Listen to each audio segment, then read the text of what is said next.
साथियों नमस्कार। आइए हम सब अध्ययन करते हैं प्रग्रही संज्ञा का।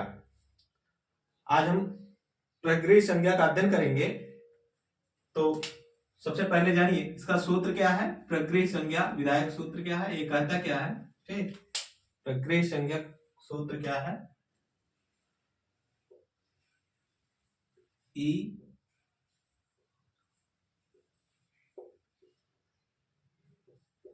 इदुदे द्विवचनम, इदुदे द्विवचनम प्रगृहम्, इदुदे द्विवचनम प्रगृहम्। क्या कहता है, इदुदे द्विवचनम प्रगृहम्। देखिए ई, ईद, ऊत, ईद, ऊत और एक द्विवचन प्रगृहम्। इसको अलग हम अगर करेंगे तो लिखेंगे ईद ऊत द्विवचनम प्रगृहम्। सबसे पहले इसको अलग ही कर लीजिए तो समझ में आ जाएगा आपको। अगर इसको अलग अलग लिखेंगे तो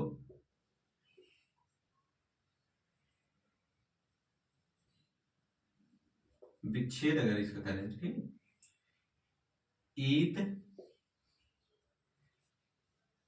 ऊत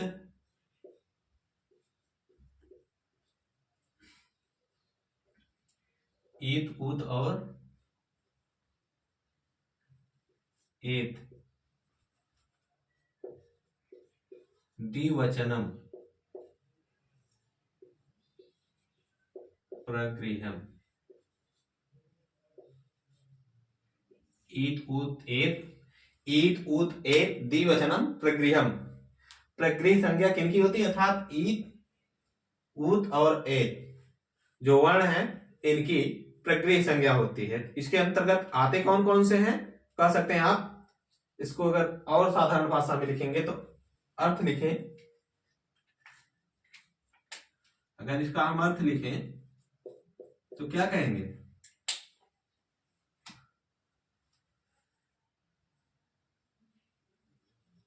ई उ और ए। क्या हो गया, ई उ और ए, ये बड़ा हो रहेगा, ठीक, ईद उत रहेगा, ई उ ए द्विवचन, द्विवचन की प्रगृह संज्ञा होती है, प्रगृह संज्ञा होती है।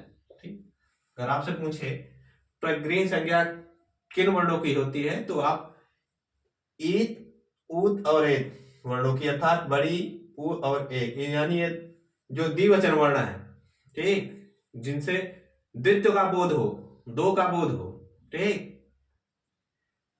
ऐसे ई उ और ए द्विवचन की प्रगृह संज्ञा होती है। और अगर उदाहरण हम इसका समझे तो काफी प्रचलित उदाहरण है, ठीक,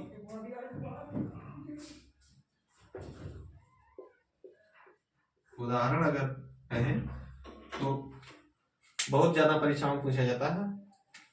हरि हरि एतौ, हरि एतौ, हरि एतौ विष्णु इमौ, विष्णु इमौ, और क्या, हरि एतौ विष्णु इमौ, और बताइए गंगे अमु। क्या होगा, गंगे अमु,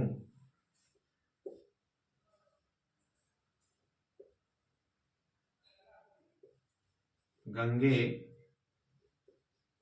अमु। ठीक, अब आप समझ जाएं तो एक देखिए, हरि यानी बड़ी है, दीर्घकार है ना, हरि एतौ, ठीक, विष्णु इमौ, क्या है, विष्णु ये यहाँ देखिए हमने गलत लिख दिया है जी, विष्णु इमो, यहाँ बड़ा होगा, ठीक, गंगे अमु, ई उ ए, है ना, द्विवचनांत, ठीक। और उदाहरण अगर आप लिखना चाहें तो लिख सकते हैं अग्नि इति, वायु इति, माले इति, पचेते इति आदि, ठीक।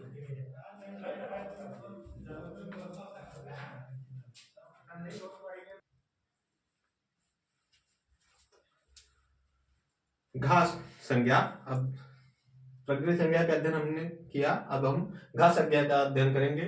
घा संज्ञा का जो सूत्र है वह क्या है, तरप तमपौ घा, तरप तमपौ घा, तरप तमपौ घा, तरप तमपौ घा, ठीक, ये संज्ञा होगी, ठीक। तरप और तमप प्रत्यय की घा संज्ञा होती है। क्या कहता है कि तरप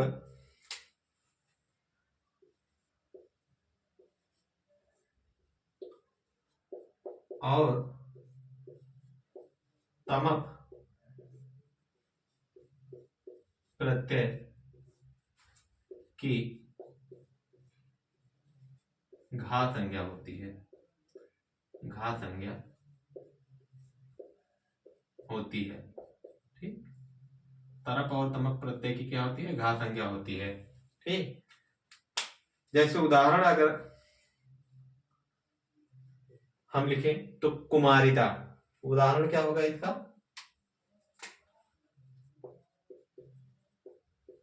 उदाहरण अगर लिखें तो क्या होगा, कुमारिता, कुमारितमा, ठीक,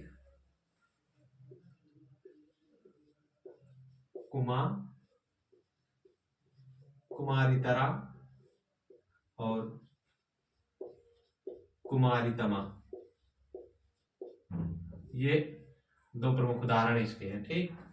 और अब हम इसके बाद निष्ठा संज्ञा, क्या है, निष्ठा,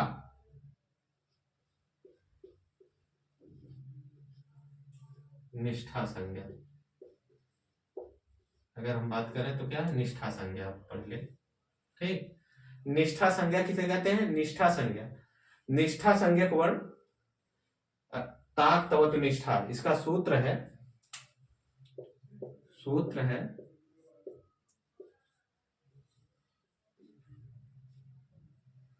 त, ठीक, क्या सूत्र है, त तवत निष्ठा, त तवतु निष्ठा, ये सूत्र है इसका, निष्ठा, निष्ठा या निष्ठा, ठीक। अब यहां तरप तमपौ घा अगर इसको लिखना चाहें तो 1:21 यानी प्रथम अध्याय के प्रथम पाद का 21वां सूत्र है। और ये निष्ठा संज्ञा जो है या ताक तवतु निष्ठा जो है वह क्या है, प्रथम अध्याय का 1:25वां सूत्र है, ठीक। अब इसको आप समझ ही गए होंगे, या अलग लिख दे रहे हैं, ता और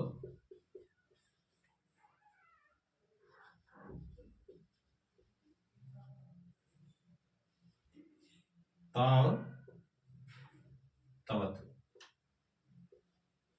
और तवत जो प्रत्यय होता है, ठीक, दोनों प्रत्ययों की क्या होती है, निष्ठा संज्ञा होती है। ता और तवत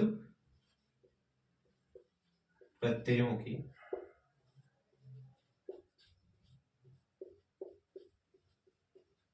निष्ठा संज्ञा होती है, ठीक। इन दोनों की क्या होती है, निष्ठा संज्ञा होती है।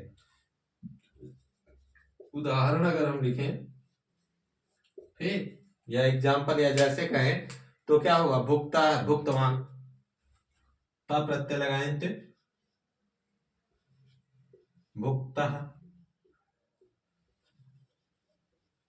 भुक्तवान, ठीक, इसमें तवत प्रत्यय, इसमें ता प्रत्यय, ठीक। और पठितवान, पठितः, पठितवान, लिखितः, लिखितवान, ठीक। इसी तरीके से समझ गए होंगे आप। भुक्तः, भुक्तवान, पठितः, पठितवान, लिखितः, लिखितवान, आदि, ठीक, आदि।